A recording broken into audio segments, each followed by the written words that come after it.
ऐसे जब 20 साल पहले मैं खड़ा हुआ था ऐसे किसी ऑफिस में जाके, तो मुझसे पूछा गया था कि क्या है। किसी डायरेक्टर के असिस्टेंट ने पूछा था क्या है। मैंने कहा एक्टर हैं। बोले दिखने से तो लगते नहीं हो एक्टर हो। तो क्या होता था कि इंडस्ट्री में हमेशा ये चलन था कि एक्टर हीरो जो होता है वो 6 फुट का होता है और गोरा होता है और लंबा चौड़ा बल्ले छल्ले होते हैं। मतलब हम तो बस ऐसे ही चले गए थे, ऐसा समझता था वो। और शिप्रा, मैं आपको यकीन दिलाना चाहता हूँ इस चीज का कि मेरे खुद के रिश्तेदारों ने भी, जब मैंने उनसे इच्छा जाहिर की कि मैं एक्टर बनना चाहता हूँ, तो उन्होंने भी मुझे डीमोरलाइज किया कि पहले शक्ल तो देख ले अपनी, क्योंकि 5 फुट का छोटा पतला दुबला सा आदमी, काला कलूटा। मुझे खुद को पता नहीं था कि इंडस्ट्री में मेरा क्या हाल होगा, बट एक जिद थी और हजारों लाखों, मतलब सालों साल से इंडस्ट्री में सिर्फ यही चलन था कि एक्टर तो, हीरो तो जो है ऐसा होता है। लेकिन सब ऑड सिचुएशंस के बावजूद भी गए। लेकिन एक चीज मेरे दिमाग में थी कि जो सब कर रहे हैं वो नहीं करना है, तो अलग क्या करूं, अलग क्या होना चाहिए। उसके लिए ट्रेनिंग की ज़रूरत थी, जो मैंने नेशनल स्कूल ऑफ ड्रामा में आके ट्रेनिंग ली। 3 साल मैंने एक्टिंग की पढ़ाई की वहाँ पे, और अपनी क्राफ्ट के बारे में समझा कि एक्चुअली इस पर्सनैलिटी में अगर मैं लोगों को इम्प्रेस करना चाहता हूँ, उसके लिए एजुकेशन की बहुत ज़रूरत है। या जो भी आप काम कर रहे हो उसमें क्राफ्ट, उसका एक्सपर्ट होना बहुत ज़रूरी होता है। ऐसे ही हवा में नहीं कि जैसे पहले होता था, अरे यार तो बहुत खूबसूरत दिखता, फिल्मों में जाके काम करना शुरू कर दे। ऐसा नहीं, किसी चीज़ को बारीकी से जानना, उसके लिए ट्रेनिंग की, एक्सपर्ट्स की, एक्सपीरियंस की ज़रूरत होती है। तो मैंने ट्रेनिंग ली नेशनल स्कूल ऑफ ड्रामा से, और 2000 में मैं पहुंच गया मुंबई। मुंबई पहुंचने के बाद जब हम किसी ऑफिस में जाते थे, आई थिंक उससे पहले चलन नहीं था बिल्कुल भी। हम लोग गए, जैसे मैंने बताया कि ऑफिस में खड़े हो के, भाई हम एक्टर हैं, काम दोगे क्या। तो बोले पहले हुलिया तो देख अपना तू। तो ये हर बार सुनने के लिए मिलता था, और वो बात भी सही थी, क्योंकि उससे पहले कभी कोई आपने देखा नहीं होगा कोई इतना बड़ा, कोई इतनी सी पर्सनैलिटी का 5 फुट 6 इंच का आदमी, पतला दुबला सा मरियल सा, कि कभी ये इस तरह के लोग एक्टर भी बन सकते हैं, हीरो भी बन सकते हैं, स्टार भी बन सकते हैं। ऐसा चलन था ही नहीं। मैं कॉन्फिडेंट था बिकॉज ऑफ माई ट्रेनिंग। मैंने ट्रेनिंग ली थी और अपनी क्राफ्ट के बारे में बहुत अच्छे से जानता था, और उस चीज़ का सिर्फ कॉन्फिडेंस था मुझे कि आज नहीं तो कल, कल नहीं तो परसों, या 10 साल या 20 साल या 30 साल के बाद नंबर जरूर आएगा मेरा। मैंने कभी भी अपने को टारगेट नहीं दिया मैंने कि अगर 2 साल ट्राई करके देखता हूं, उसमें अगर हो गया तो ठीक है, वरना कोई दूसरा फील्ड अपना लूंगा। ऐसा कभी नहीं। जिस चीज का पैशन होता है, जज्बा होता है, अगर आप दिल से चाह लो ना, तो पूरी दुनिया झुक जाती है उसके ऊपर। उसको पूरा करने के लिए पूरी कायनात एक हो जाती है कि इस आदमी की जिद के लिए, इस आदमी की जिद के आगे झुकना पड़ेगा, और पूरी दुनिया झुकती है आपकी जिद के आगे। लेकिन आपको जिद्दी होना पड़ता है, आपको बहुत सारे सेक्रीफाइस भी करने पड़ते हैं, क्योंकि ये आपने चाहा है। परीक्षा देनी पड़ती है आपको, जितना बड़ा इम्तिहान होगा उतनी बड़ी परीक्षा भी देनी पड़ेगी। आसान काम नहीं है। छोटे छोटे टारगेट बनाएंगे तो छोटों में निपटारा हो जाएगा। हमेशा अपने आप को टारगेट बढ़ा दो। तो उसके लिए हमेशा अपने आप को अनकंफर्ट जोन में डालो, कि जो इम्पॉसिबल है उसको पॉसिबल करने की शिद्दत, पैशन आपके अंदर होना चाहिए, वो हो जाता है। आज जो दुनिया में इतने सारे एक्सपेरिमेंट हुए हैं, ये सिर्फ इसी बिना पे हुए हैं, पागलपन के जरिए ही हुए हैं ये सारे एक्सपेरिमेंट। एक मैंने कहीं सुना था कि जब आप एक्सपेरिमेंट करते हैं तो फेलियर भी होते हैं, कई बार फेलियर होते हैं। कोई एक एक्सपेरिमेंट करने के लिए, कोई एक चीज़ करने के लिए बहुत बार हमने भी झेला है, बहुत बार फेलियर हुए हम लोग। लेकिन एटलीस्ट हमें इतने सारे फेलियर होने से इतने तरीके पता चले कि इन तरीकों से सक्सेस नहीं मिल सकती। फॉर एग्जाम्पल एडिसन ने जब बल्ब का आविष्कार किया तो 100 बार एक्सपेरिमेंट किए अपनी ज़िंदगी में। 100 बार एक्सपेरिमेंट करने के बाद जब उसको पता चला कि अरे फॉर्मूला तो ये था बल्ब बनाने का, तो एटलीस्ट उसको ये, उसके साथ साथ उसको ये भी पता चला कि 100 जो तरीके हैं, 100 तरीकों से बल्ब नहीं बनता, ये भी पता चला उन फेलियर्स में उसको।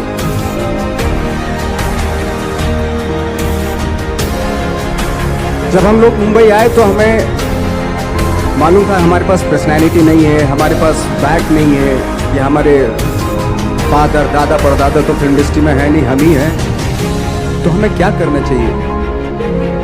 इसलिए लोगों के बीच में घुसे रहते थे, आम लोगों के बीच में घुसे रहते थे, उनका एक्सपीरियंस सुनते थे, उनको ऑब्जर्व करते थे।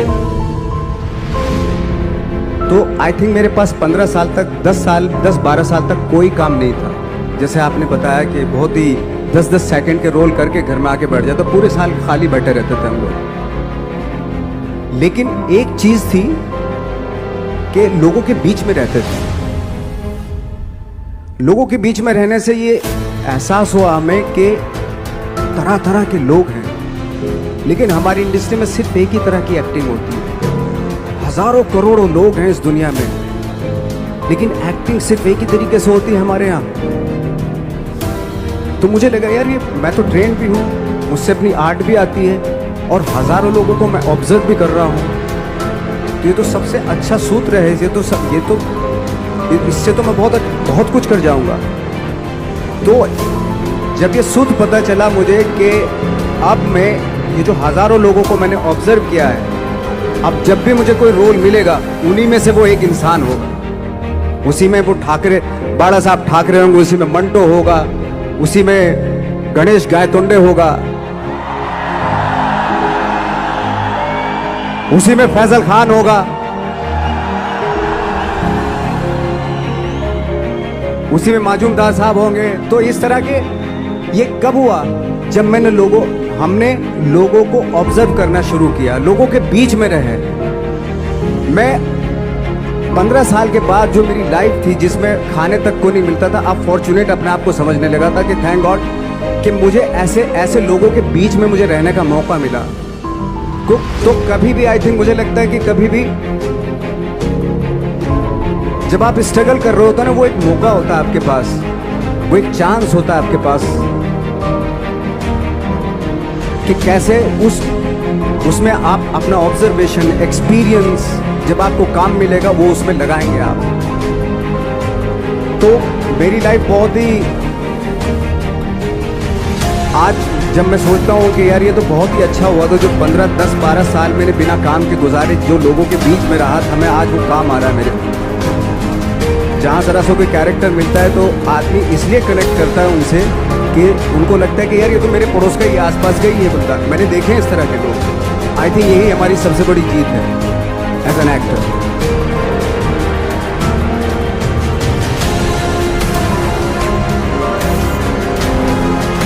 आपको स्ट्रगल में बहुत सारी चीज़ें सेक्रीफाइस करनी पड़ती हैं, क्योंकि खुजली आपको हुई है, आप ही को मिटानी पड़ेगी। यू नो, आप जो आप हैं वो आपने बनना चाहा था, और अगर डिसअपॉइंटमेंट आ रहे हैं तो आप तो कंप्लेन भी नहीं कर सकते, क्योंकि आप ही ने चाहा था ये बनना।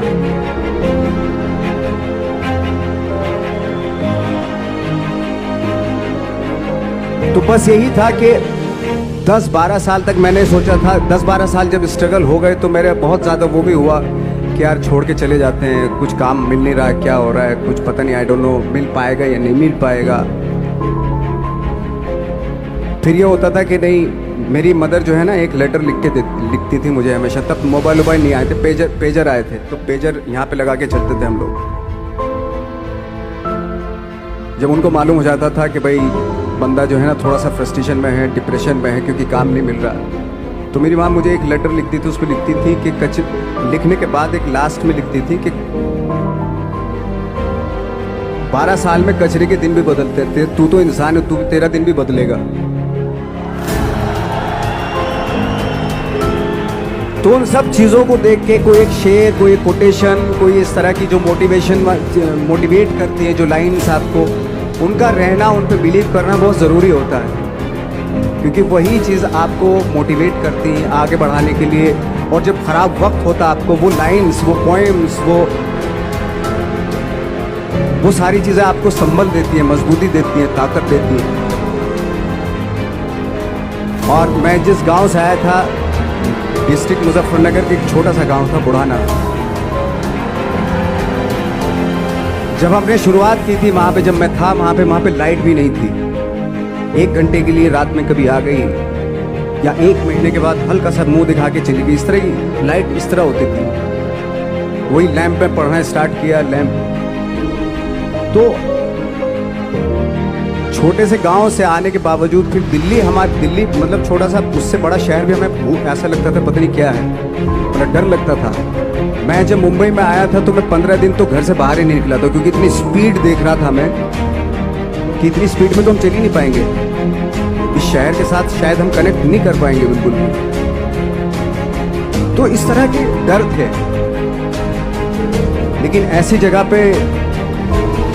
पे आ गए थे कि अब जाना भी मुश्किल था। तो मतलब वापस नहीं जा सकते थे, वापस इसलिए नहीं जा सकते थे कि बहुत सारे डर थे। वापस अगर चले गए तो थिएटर के जो मेरे दोस्त थे वो बोलते, क्यों भाई वापस आ गए तुम भी, जैसे बहुत सारे लोग वापस आ रहे तो तुम भी वापस आ गए, चलो लग जाओ ठीक है। गाँव में इसलिए नहीं जाता था अपने कि जो पहले ही बोलते थे वो लोग की शक्ल तो देख ले, फिर हार के उनके सामने चला गया तो क्या बोलेंगे लोग, वो तो वही बोलेंगे कि हम लोग पहले मना किया था कि मत जाओ, क्या सुबह शक्ल थोड़ा ही थी तुम्हारे स्टार बनने की, एक्टर बनने की।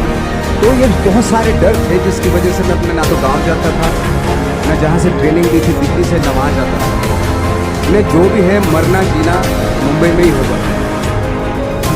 रही बात सक्सेस की, सक्सेस अगर 30 साल बाद भी मिलेगी उसके लिए भी मतलब तैयार रहना चाहिए।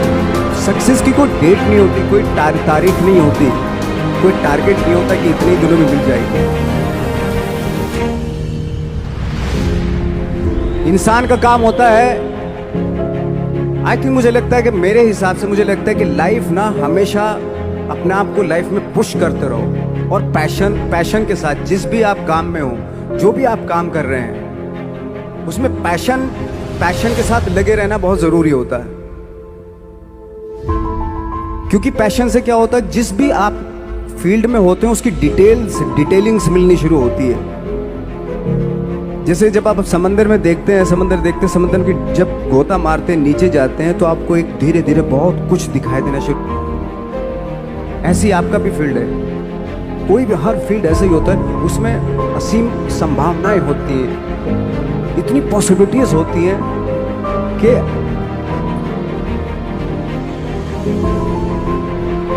आई थिंक दुनिया का हर काम में इतनी सिर्फ अगर एक दर्जी है पैंट सीता है, 1000 तरीके की पैंट सी सकता है अगर वो चाहे।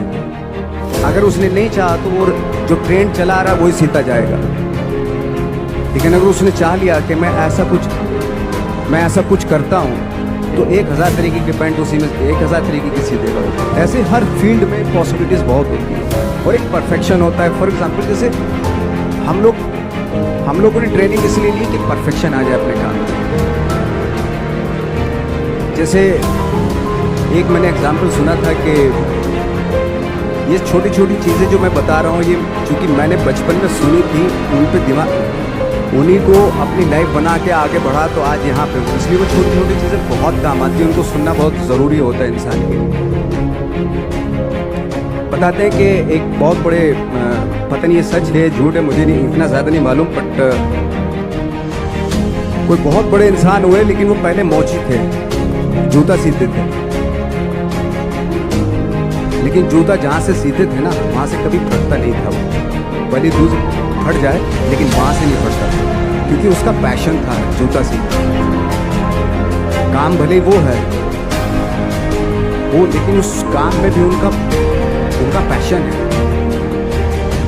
तो इसी वजह से वो इतने पॉपुलर होते चले गए। यार जूता फट गया लेकिन सिलवाना वहीं जाके, क्योंकि अगर उन्हें सी दिया वहाँ, जिंदगी भर वहाँ से जूता नहीं फटेगा। तो छोटी छोटी चीज़ों में जो परफेक्शन, पैशन, ये सारी चीज़ें होती है जो आपका आगे बढ़ाती है, बहुत आगे ले जाती है। लेकिन उसके वही है, कुछ चीज़ों का होना बाकी बहुत ज़रूरी होता है। फिर एक्सपीरियंस आपका, आपकी नॉलेज। जैसे मेरा मानना है कि मैं कभी, मैं आई एम सॉरी टू से, बट मेरा खुद का मानना है कि मैं लक पे बिलीव नहीं करता। मेरे सामने आज तक मेरे सामने लकीली कोई चीज़ नहीं हुई कि मैं लकीली यहाँ तक पहुँच गया। आज जो आप प्रोमो देख रहे थे, जो क्लिपिंग्स देख रहे थे मेरी, मैं लकीली नहीं पहुँचा हूँ यहाँ पे। मैंने उसके लिए मेहनत की, मैंने उसके लिए नॉलेज